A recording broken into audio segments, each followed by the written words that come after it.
নীলফামারীর জলঢাকা উপজেলার রাজারহাট ফুটবল মাঠে জমকালো আয়োজনের মধ্য দিয়ে চলমান রাজারহাট রাজুস ক্লাব কর্তৃক আয়োজিত প্রমিলা প্রাইজ মানি ফুটবল টুর্নামেন্ট 2026-এর দ্বিতীয় সেমিফাইনাল খেলাটি সম্পূর্ণ হয়েছে।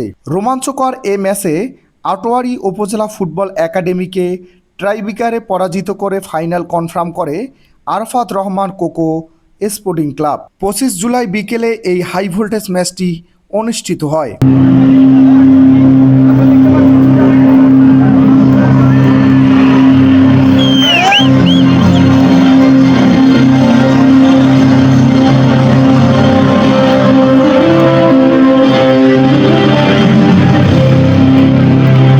বিপুল সংখ্যক দর্শকের উপস্থিতিতে দুই দলের খেলোয়াড়রা চমৎকার ক্রীড়াশৈলী প্রদর্শন করে।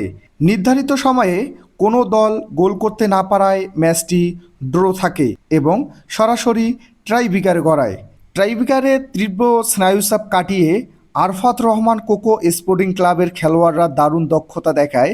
অন্যদিকে আটোয়ারী উপজেলা ফুটবল একাডেমির খেলোয়াড়রা লক্ষ্যে পৌঁছাতে ব্যর্থ হওয়ায় ম্যাচটি তাদের হাতছাড়া হয়ে যায়। 3-4 গোলে আটোয়ারী উপজেলা ফুটবল একাডেমিকে পরাজিত করে সেই সাথে টুর্নামেন্টের দ্বিতীয় ফাইনালিস্ট হিসাবে নাম লেখায় Arfat Rahman cocoa sporting club. জয়ের উল্লাসে মেতে ওঠে Arfat Rahman cocoa sporting club.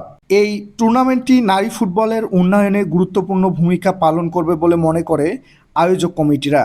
এ সময় আরফাত রহমান কোকো স্পোর্টিং ক্লাবের ম্যানেজার খায়রুল ইসলাম বলেন, বাংলাদেশ নারী ফুটবলের বিকাশের জন্য আপনাদের উত্তরবঙ্গের কৃতি সন্তান বগুড়া 7 আসনের সম্মানিত সংসদ সদস্য মোর্শেদ মিল্টন ও আরফাত রহমান কোকো স্পোর্টিং ক্লাবের সম্মানিত প্রতিষ্ঠাতা ও সভাপতি দুলদুল বাড়ি সর্বোচ্চ চেষ্টা চালিয়ে যাচ্ছেন। আপনাদের এই সহযোগিতা আমাদের আরও সাহসী ও আত্মবিশ্বাসী গড়ে তোলে।